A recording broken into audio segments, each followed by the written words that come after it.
የሞፈር ጎተቱ አዳኝ ሀገር ጫቆ ወረዳ አስተዳዳሪ ከነግብረ አበሮቻቸው ታሰሩ።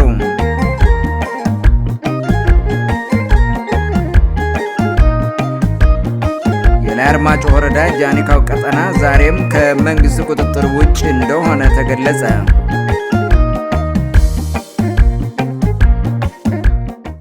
በኢትዮጵያ ከድህነት ወለል በታች የሚገኘው ህዝብ በየዕለቱ እየጨመረ ሲሆን የብልጽግናው መንግስት ድህነትን ለመቀነስ የሚያስችል አንዳች ፕሮግራም እንደሌለው ተነገረ።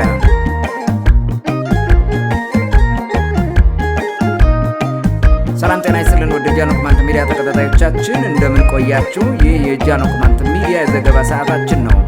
አርዕስተ ዜናዎችን በማሰማት ጀምረናል። ወደ ዝርዝሩ እናልፋለን። አብራችሁን ቆዩ።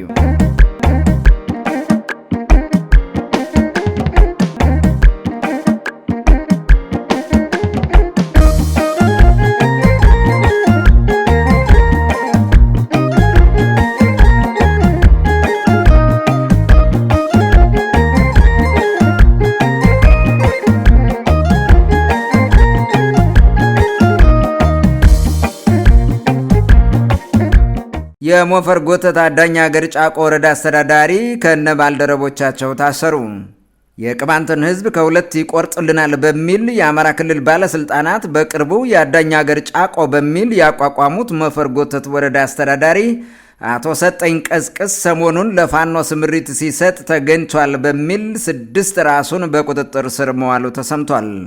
በቁጥጥር ስር የዋሉት የወረዳው አስተዳዳሪ አቶ ሰጠኝ ቀስቅስ፣ የወረዳው አፈጉባኤ፣ የወረዳው የጸጥታ ኃላፊና ሌሎች 3 የካቢኔ አባላት መሆናቸውን የገለጹልን የመረጃ ምንጮቻችን በቀጠናው ተሰማርቶ ከፍተኛ ስርዓት አልበኝነት ሲፈጽም ለነበረው የፋኖ ታጣቂ ስምሪት ሲሰጥ እጅ ከፍንጅ በመከላከያ ሰራዊት ተይዞ ነው አቶ ሰጠኝ ቀስቅስ ከነ ባልደረቦቹ የታሰረው ብለዋል። አዳኝ ሀገር ጫቆ የተባለው የጨረቃ ወረዳ ምድቡ ምዕራብ ጎንደር በሚባለው የጨረቃ ዞን ሲሆን መቀመጫው ግን በማዕከላዊ ጎንደር ዞን ጭልጋ ወረዳ ነጋዴ ባህር ከተማ ነው ያሉን የመረጃ ምንጮቻችን ወረዳው ሆን ተብሎ ለክፋትና ሴራ ከተቋቋመበት ጊዜ አንስቶ በቀጠናው ቅማንት ነዋሪዎች ላይ ዘግናኝ ጭፍጨፋዎችን አካሂዷል ሲሉ ተናግረዋል። ባሳለፍነው ግንቦት ወር መጀመሪያ በጭልጋ ወረዳ ኳቢር ሎምዬ ቀበሌ የባረንጓ ከተማ ነዋሪ ቅማንቶችን ለፋኖ ስምሪት በመስጠት ያስጨፈጨፋቸው ይህ የሞፈር ጎተት ወረዳ መሆኑን በወቅቱ በአካባቢው የተሰማራ አንድ የመከላከያ አዛዥ መግለጹን ጠቅሰን መዘገባችን አይዘነጋም። የዚህ ወረዳ ካቢኔና አስተዳዳሪ ህጋዊ የመንግስት መዋቅር የተፈጠረላቸው ፋኖች ናቸው የሚሉ ወገኖች የጎዶ ሞላሊቱ፣ የባረንጓው፣ የበለኋው፣ የኩመሩ፣ የዳዛውና የኩሻይናው ጥቃትና ዝርፊያ በሙሉ በእነዚህ መንግስታዊ ፋኖች የተፈጸሙ መሆናቸው ይታወቃል ብለዋል። አቶ ሰጠኝ ቀስቅስ ቀጠናውን በመነወጥ ከጎንደር መተማ የሚያልፈው መንገድ የሞት ቀጠና ከማድረግ አልፎ ከማህበረ ስላሴ ጽንፈኛ መነኮሳት ጋር በመተባበር ታጣቂዎቹንና ፋኖዎቹን አሰማርቶ በመቃ ቀበሌ በአርኩርኩር ጎጥ ቅማንቶች ላይ የዘር ማጥፋት ጭፍጨፋ ፈጽሟል ሲሉ ምንጮቻችን ገልጸዋል። ወረዳው በቅርቡ ታጣቂዎችን ወደ ኩመር የቅማንቶች መንደር ልኮ 13 የእህል ክምሮችን በእሳት አውድመው እንዲመጡ ማድረጉን ጃኖ ቅማንት ሚዲያ መዘገቡ አይዘነጋም። የፋኖው ስምሪት ሰጪ ወረዳ ባለስልጣናት በቁጥጥር ስር በመዋላቸውና በቀጠናው በነበረው ሌባና ወንበዴ ላይ እርምጃ ስለተወሰደበት በአሁኑ ሰዓት ከጎንደር መተማ ያለው መንገድ አንጻራዊ ሰላም ማግኘቱን በትላንትና ምሽት ዘገባችን ገልጸን ነበር። በጉዳዩ ላይ አስተያየት የሚሰጡ አካላት መንግስት ሁሉንም የአማራ ክልል ባለስልጣናት በአግባቡ ቢፈትሽ በአንድም ሆነ በሌላ መንገድ ከፋኖ ጋር የተሳሰሩ ሆነው ያገኛቸዋል ብለዋል። የብልጽግና መንግስት በመንግስታዊ ፋኖው ላይ መውሰድ የጀመረውን እርምጃ በነፋኖ ሰጠኝ ቀስቅስ የአዳኝ ሀገር ጫቆ ሞፈር ዘመት ወረዳ አስተዳዳሪ ላይ ተወስኖ እንዳይቀር ማድረግ አለበት ሲሉ የቀጠናው ነዋሪዎች ጠይቀዋል።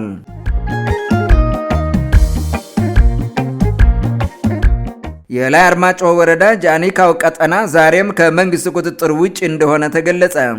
ጃኒፋን ቀራ ቀበሌን ጨምሮ በዙሪያው የሚገኙ አለግና ሞና እንዲሁም አጼ ምድር ቀበሌ ማሩኪዴ በሚመራው ታጣቂ ቡድን እጅ ከወደቁ ዓመታት የተቆጠሩ ሲሆን የአካባቢው ነዋሪዎች ለሁለት መንግስታት እየገበሩ ቀጥለዋል።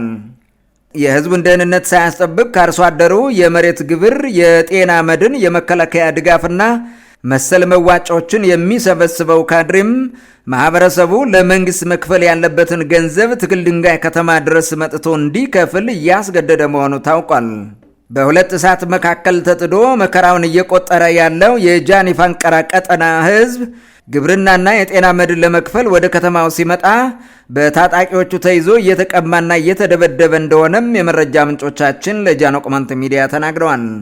አለግና ሙና፣ ጃኒካውና አጼ ምድር መንግስት በነጻነት ገብቶ ህዝባዊ አገልግሎቶችን መስጠት ካቆመ በትንሹ 1 ዓመት ተቆጥሯል ያሉት የጃኖ ቅማንት ሚዲያ ምንጮች የጤና መድን፣ የመሬት ግብርና መሰል ክፍያዎችን ግን ህብረተሰቡ ከተማ ድረስ መጥቶ እንዲከፍል በርቀት ተቀምጦ እያስተዳደረ ነው ሲሉ በምሬት ገልጸዋል።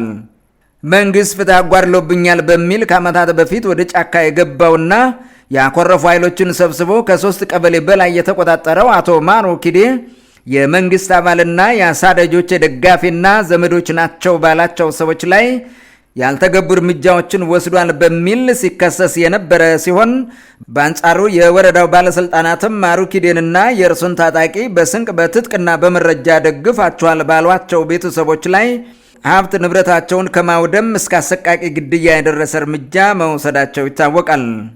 ከዚህ ጉዳይ ጋር በተያያዘ ከ1 ዓመት በፊት ማሩ ኪዴን ለመምታት በሚል ወደ ጃኒካው ቀበሌ ገብቶ የነበረው የመከላከያ ሰራዊት ሽፍታ ታክማለህ በሚል በግሉ የሕክምና ተቋም ከፍቶ ለአካባቢው ማህበረሰብ አገልግሎት ሲሰጥ የነበረውን ብርሃኑ መከተ የተባለ የጤና ባለሙያ በግፍ ገድሎ መመለሱን ጃኖ ቅማንት ሚዲያ መዘገቡ አይዘነጋም።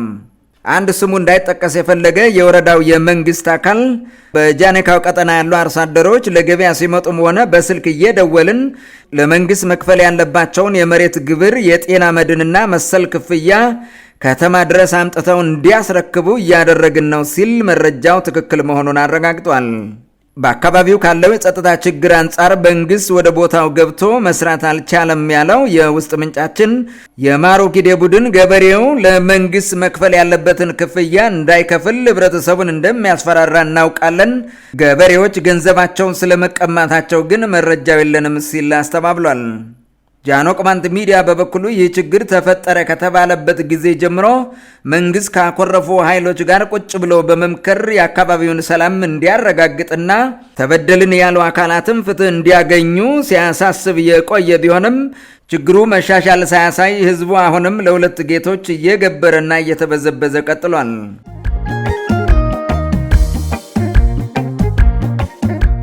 በኢትዮጵያ ከድህነት ወለል በታች የሚገኘው ህዝብ ቁጥር በየዕለቱ እየጨመረ ሲሆን የብልጽግናው መንግስት ድህነትን ለመቀነስ የሚያስችል አንዳች ፕሮግራም እንደሌለው ተነገረ።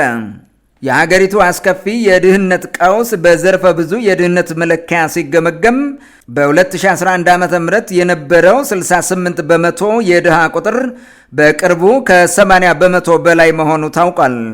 አንዳንድ ዓለም አቀፍ ተቋማት በበኩላቸው የኢትዮጵያ ህዝብ በአሁኑ ሰዓት ከድህነት ወለል በታች ወርዶ የመከራ ህይወት እየገፋ መሆኑን ይፋ አድርገዋል። በአሁኑ ሰዓት ከኢትዮጵያ ህዝብ መካከል ከ80 በመቶ በላይ በድህነት እየማቀቀ ሲሆን ይህ ቁጥር በአሃዝ ሲገለጽ ከ100 ሚሊዮን በላይ ህዝብ የቀን ጉርሱን የዓመት ልብሱን መሸፈን አይችልም ማለት ነው ተብሏል። የብልጽግና መንግስት ወደ ስልጣን ሲመጣ የነበረው ድህነት አሁን ላይ በ12 በመቶ መጨመሩን የዘርፉ ጥናቶች ቢያመላክቱም መንግስት ስልጣኑን ለማጽናት እንጂ ድህነትን ለመቀነስ ስለማይሰራ ችግሩ እየተባባሰ እንደመጣ ታውቋል። የአንድ ሀገር ድህነት የሚቀንሰው የተረጋጋ ምጣኔ ሀብትና ፖለቲካ ሲኖር ነው የሚሉ የዘርፉ ባለሙያዎች ብልጽግና ወደ ስልጣን ከመጣ ወዲህ ይሄ ነው የሚባል ድህነትን በመቀነስ ላይ ያነጣጠረ አንዳች መርሃ ግብር የለውም።